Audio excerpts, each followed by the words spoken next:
आपण भूगोलाच्या पुढच्या धड्यामध्ये प्रवेश करतो.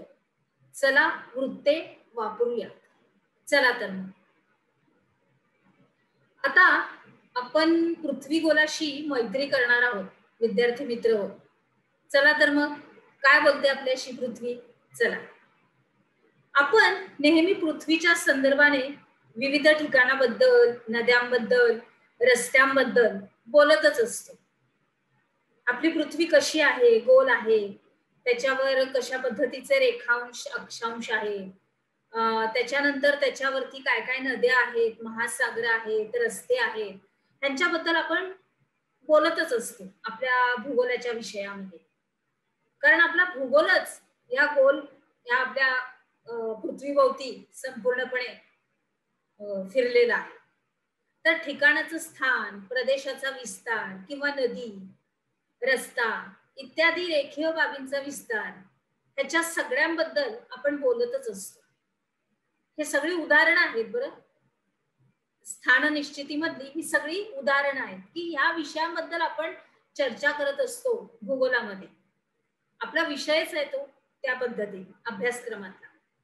तर आता हे सगळं काही आपल्याला कसं काय कळतं तर अक्षवृत्त आहेत, रेखावृत्त यामुळे तयार होणाऱ्या वृत्तजाळीचा आपण नेमका कशा पद्धतीने वापर करायचा हे आपण कसं काय करणार तर शाळेचा आपला नकाशा असतो तो घेऊन किंवा पृथ्वी गोल वापरून त्याचा आपण पडताळा घेत असतो. काय घेत असतो? पडताळा घेत असतो. कारण आपल्याला ह्याचद्वारे नकाशाद्वारे पृथ्वी गोलाच्या प्रतिकृतीद्वारेच आपल्याला कळतं की आपली पृथ्वी कशी आहे आणि त्याच्यावरची आपण जी उदाहरणं बघितली ती स्थान निश्चिती कशी आहे. बरोबर. आता या ठिकाणी आपल्या उपक्रमात एक थोडस लिखाण आहे, माहिती आहे, ते आपण वाचूया, त्याचं स्पष्टीकरण घेऊया. तर उदाहरणार्थ दिल्ली हे ठिकाण 28°36'50" उत्तर अक्षांश व 77°12'3" पूर्व रेखांशावर आहे. आता ही स्थाननिश्चिती आपल्याला कशी कळते?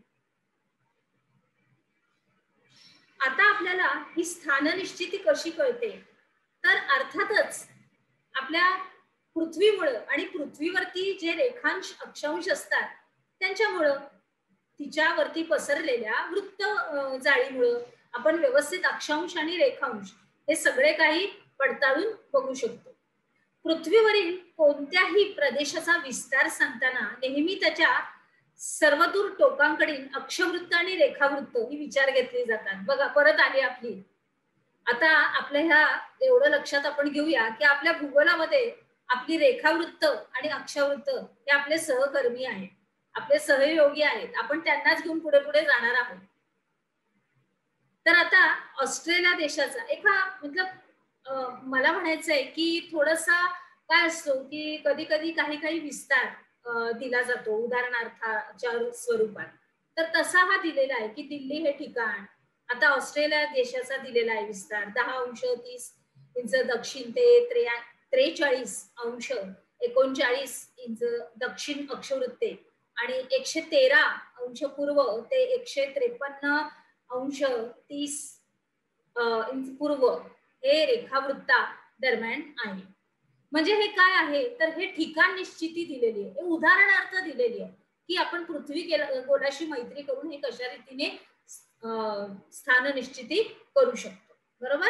आता पुढे चला. तर आता पुढे आपण बघतोय नकाशा, ब्राझील प्राकृतीचा नकाशा जो आपल्या अभ्यासक्रमात आपल्या बरोबर चालणार आहे. पृथ्वीवरील नदी, रस्ता, सीमा इत्यादी रेषीय बाबींचा विस्तार सांगताना सुरुवातीच्या स्थानावरील अक्षांश आणि रेखांश तसेच शेवटच्या स्थानावरील अक्षांश आणि रेखांश हे विचारात घेतले जातात. बघा कुठलंही स्थान निश्चिती करताना त्याची सुरुवात आणि शेवट हा कशा कोणत्या अक्षांश आणि रेखांशावर येतो त्याचा आपण विचार करतोच. उदाहरणार्थ आता दिलेलंच आहे तिथं की आफ्रिका उदाहरणार्थ तर आता तिथं दिलेलंच आहे की आफ्रिका खंडातील नाईल नदी व्हिक्टोरिया सरोवरात ही उगम पावते.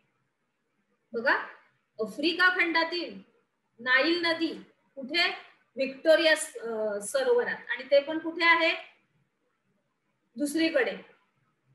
आणि उत्तरेकडे वाहत जाऊन अलेक्झांड्रिया शहराजवळ भूमध्य समुद्रास मिळते. बघा कुठून निघाली आणि कुठे जाऊन पोहोचली हे आपल्याला कसं कळालं?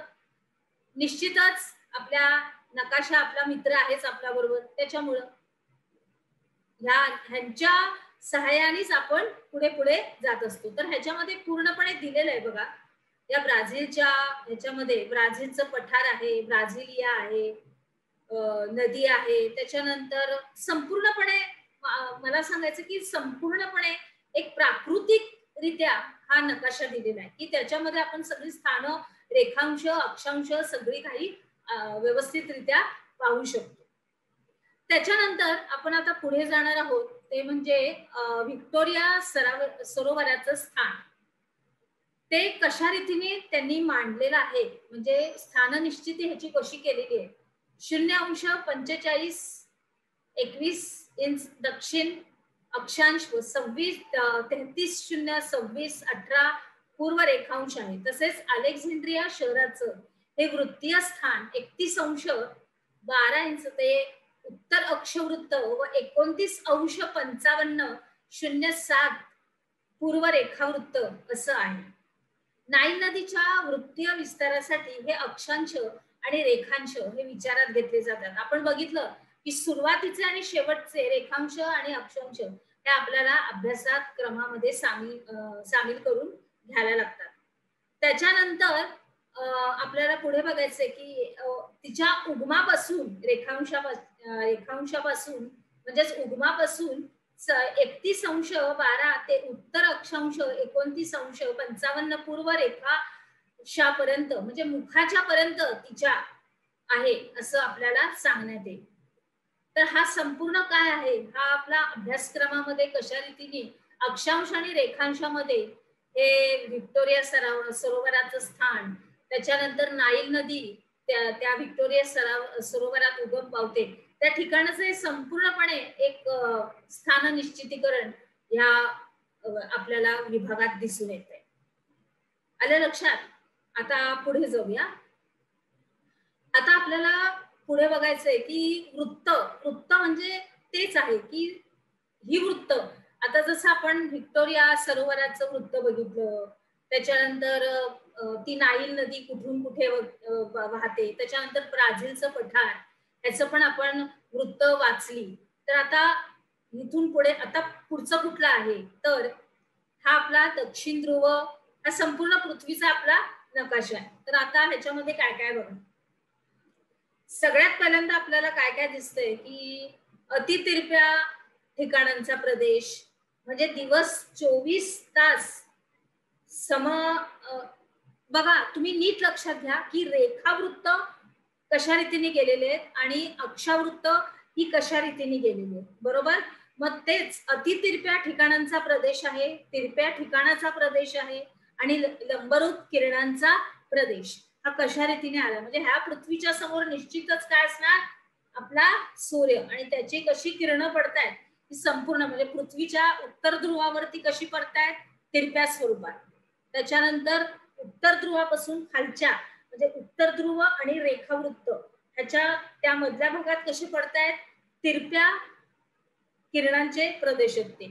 आणि मध्यभागी म्हणजे विषुववृत्त मधून जात आहे, तर त्या विषुववृत्ताच्या पुढचा म्हणजे तो पिंक रंगाने गुलाबी रंगाने जो थोडासा गडद असा गुलाबी रंग आहे, त्या गुलाबी रंगाचा लंबरूप किरणांचा म्हणजे तिथे कशी किरणं पडतायत सूर्याची, लंबरूप अशी. म्हणजे अशा रीतीने हे स्थानबद्ध आपली ठिकाणं प्रदेश आहेत तिथले. त्याच्यानंतर इथे उजव्या बाजूला आपण बघितलं तर 66° ते 30 उत्तर आर्थिक वृत्त आहे. त्याच्यानंतर खाली 180 आहे. त्याच्यानंतर कर्कवृत्त तिथून जे जात आहे, कर्कवृत्त नीट बघा, कर्कवृत्त असं जात आहे ते 30° ते 30 उत्तरांश. त्याच्यानंतर 0 विषुववृत्त, याचा अभ्यास तर आपण केलेलाच आहे, जे मधून जात आहे बघा, मधली जी रेष आहे ते 30°.